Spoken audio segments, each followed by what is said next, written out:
اعوذ باللہ من الشیطان الرجیم بسم اللہ الرحمن الرحیم وَإِذَا طَلَّقْتُمُ النِّسَاءَ اور جب تم عورتوں کو طلاق دو فَبَلَغْنَ پھر پوری ہو جائے أَجَلَهُنَّ ان کی عدت فَلَا تَعْضُلُوهُنَّ پس انہیں نہ روکو أَن يَنكِحْنَ یہ کہ وہ نکاح کر لیں ازواجہن اپنے شوہروں سے اذا تراضوا جب کہ رضامند ہوں بینہم آپس میں بالمعروف موافق شرع کے ذالک یہ یوعظ نصیحت دی جاتی ہے بہ اس کے ذریعے من اس شخص کو کانا جو ہے منکم تم میں سے یؤمن باللہ ایمان رکھتا اللہ پر والیوم الآخر اور روز آخرت پر ذالکم ازکا لکم یہ تمہارے لیے زیادہ ستھرا ہے واطہر اور پاکیزہ ہے واللہ یعلم اور اللہ تعالی جانتا ہے وانتم لا تعلمون اور تم نہیں جانتے۔ سورہ بقرہ کی آیت نمبر 232 آج کے درس میں شامل ہے۔ اس آیت کریمہ میں ان لوگوں کے لیے کہ جو عورتوں کے ولی ہوں ان کے لیے ایک خاص حکم ہے۔ ایک عورت ہے، اس کو خاوند نے طلاق دے دی، ایک طلاق دے دی، اور اس کے بعد جب اس نے اپنی عدت پوری کر لی تو عدت پوری ہونے پر وہ آزاد ہو گئی۔ اب اس آزادی کے بعد اس عورت کو اختیار ہے کہ اپنے پہلے شوہر سے دوبارہ نکاح کر لے یا کسی دوسرے شخص سے وہ نکاح کر لے، اس میں اس کی مرضی اور اس کا اختیار ہے۔ ولی کو چاہیے کہ اس سے پوچھ کر اور اس کی مرضی اور منشا کا خیال رکھتے ہوئے اس کا نکاح کرائے، اور یہ بات بھی یاد رکھیں کہ نکاح بغیر ولی کے صحیح نہیں۔ عورت اپنا نکاح خود نہیں کر سکتی، بلکہ اس کا ولی، اس کا باپ ہے، اس کا بھائی ہے، اس کا دادا ہے، اس کا چاچا ہے، یہ لوگ اس کا نکاح کرا سکتے ہیں۔ تو اس آیت کریمہ میں اللہ تعالیٰ نے ایسی عورتوں کے لیے کہ جو اپنے شوہر سے طلاق پانے کے بعد اپنی عدت پوری کر چکی، اور یہاں طلاق سے مراد ایک طلاق یا دو طلاقیں، اگر 3 طلاقیں اس نے پوری کر لی ہیں تو اب یہ پہلے شوہر کے پاس دوبارہ بغیر حلالے کے نہیں جا سکتی۔ لیکن اگر ایک طلاق ملی ہے، اس کی عدت پوری کر لی، یا 2 طلاقیں ملی ہیں اور اس کی عدت پوری کر لی، تو یہ عورت دوبارہ اپنے شوہر سے نکاح کر سکتی ہے۔ تو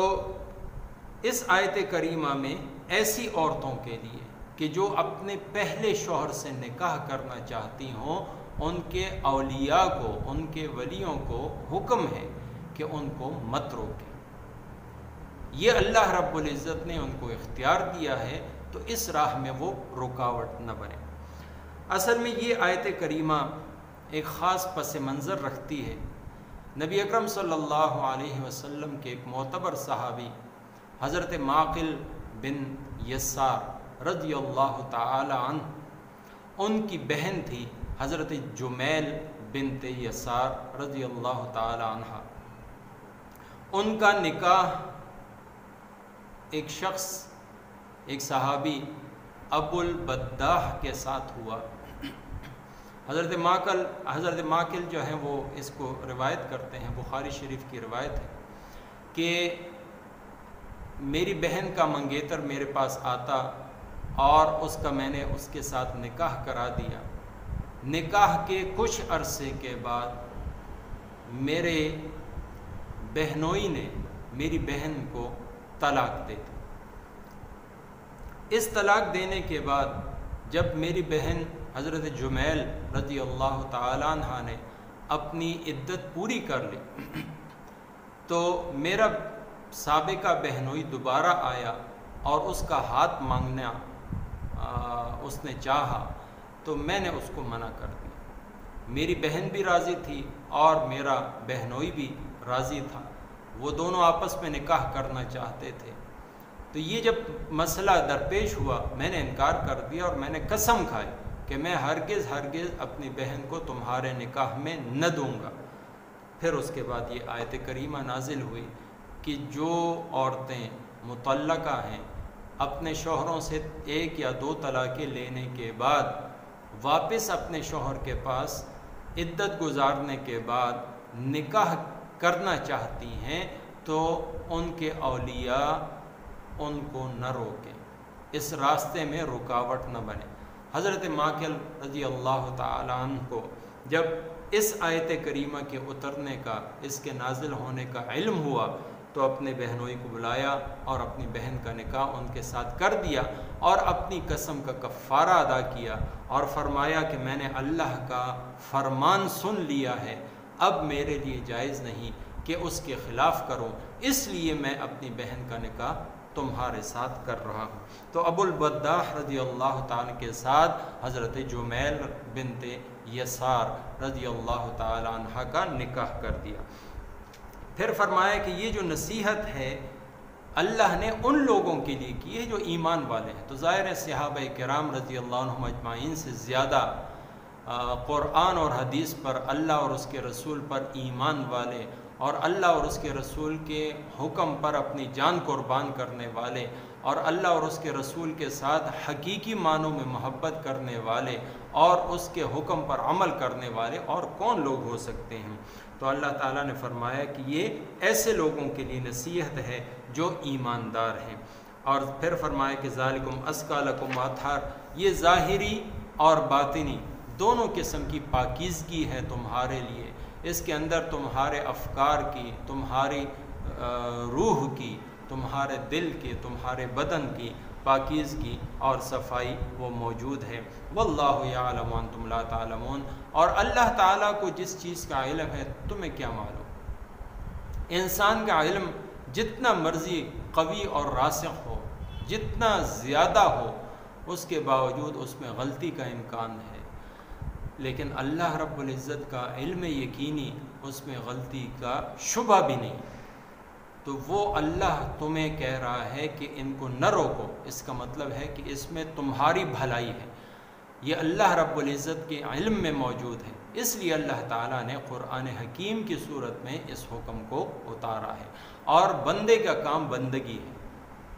بندے کا کام اللہ کے حکم پر آنکھیں بند کر کے، بغیر کسی حیل و حجت کے اور بغیر اس کے جو ہے وہ مخفی راز تلاش کرنے کے، اللہ تعالیٰ کے حکم پر آنکھیں بند کر کے اس پر ایمان لانا اور اس پر عمل کرنا ہے، اس لیے کہ وہی ہمارا خالق، مالک اور ہماری ہر حکمت اور مصلحت سے خوب باخبر ہے۔ اس نے جو حکم ہمیں دیا ہے اسی میں ہماری دنیا اور آخرت کی خیر ہے۔ اللہ تعالیٰ مجھے آپ کو سب مسلمانوں کو قرآن اور سنت پر عمل کرنے کی توفیق عطا فرمائے۔ وَإِذَا طَلَّقْتُمُ النِّسَاءَ، اور جب تم عورتوں کو طلاق دو، فَبَلَغْنَ أَجَلَهُنَّ، اور ان کی میعاد پوری ہو جائے، فَلَا تَعْضُلُوهُنَّ، پس انہیں نہ روکو، أَن يَنكِحْنَ، کہ وہ نکاح کر لیں، أَزْوَاجَهُنَّ، اپنے شوہروں سے، إِذَا تَرَاضَوْا، جب کہ